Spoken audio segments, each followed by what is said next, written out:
شروع اللہ کے نام سے جو بڑا مہربان نہایت رحم کرنے والا ہے۔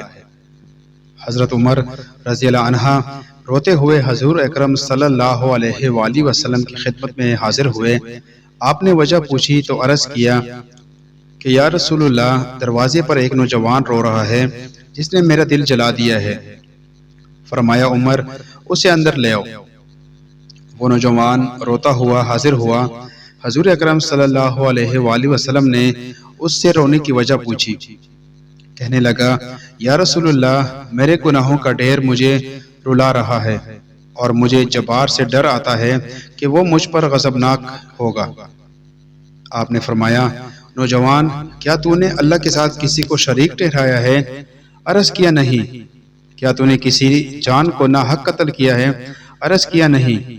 آپ نے ارشاد فرمایا کہ پھر اللہ تعالیٰ تیرے گناہوں کو معاف فرما دیں گے، اگرچہ وہ 7 آسمان اور 7 زمینوں اور تمام پہاڑوں کے برابر ہوں۔ نوجوان بولا، حضور، میرا گناہ 7 آسمانوں، زمینوں اور پہاڑوں سے بھی زیادہ ہے۔ آپ نے ارشاد فرمایا، تیرا گناہ بڑا ہے یا عرش بڑی ہے؟ آپ نے کہا، میرا گناہ بڑا ہے۔ پھر ارشاد فرمایا، تیرا گناہ بڑا ہے یا تیرا اللہ یعنی اس کی عفو؟ کہنے لگا، البتہ میرا اللہ اور اس کی عفو بہت بڑی ہے۔ بس ارشاد فرمایا کہ گناہ عظیم کو خدائے عظیم ہی معاف فرمائے گا جو بہت ہی عفو درگزر کرنے والا ہے۔ پھر فرمایا، ذرا اپنا گناہ تو بتا۔ اس نے عرض کیا، یا رسول اللہ، مجھے آپ سے حیا آتی ہے۔ آپ نے پھر پوچھا تو کہنے لگا، میں کفن چور تھا اور 7 سال تک یہی پیشہ کیا۔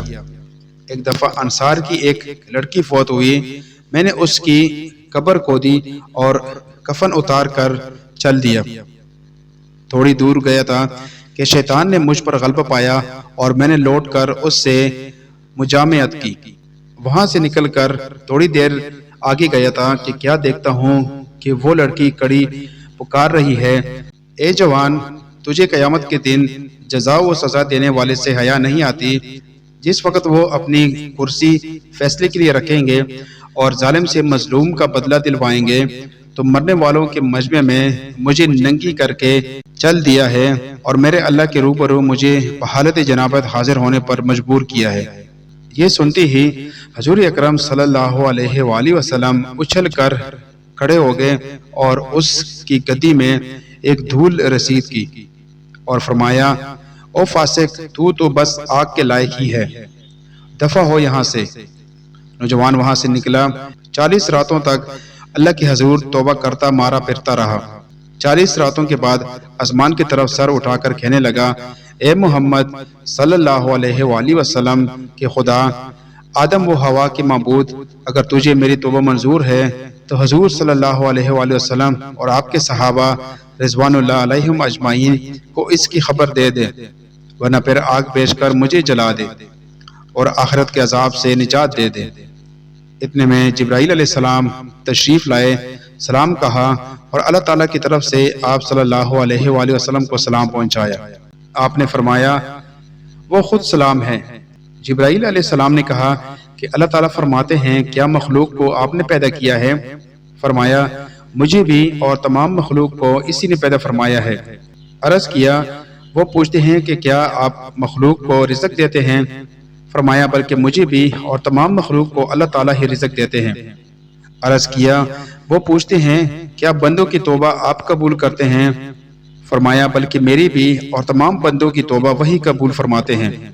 پھر کہا کہ اللہ تعالیٰ فرماتے ہیں کہ میں نے اپنے بندے کی توبہ قبول کر لی ہے، آپ بھی اس پر نگاہ شفقت فرمائیے۔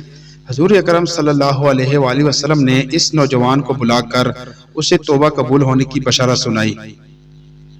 عقل مند آدمی کو اس سے سبق لینا چاہیے اور جاننا چاہیے کہ زندے کے ساتھ زنا کرنا مردے کے ساتھ زنا کرنے سے زیادہ گناہ ہے۔ اس کی معافی کے لیے حقیقی اور سچی توبہ کرنی چاہیے۔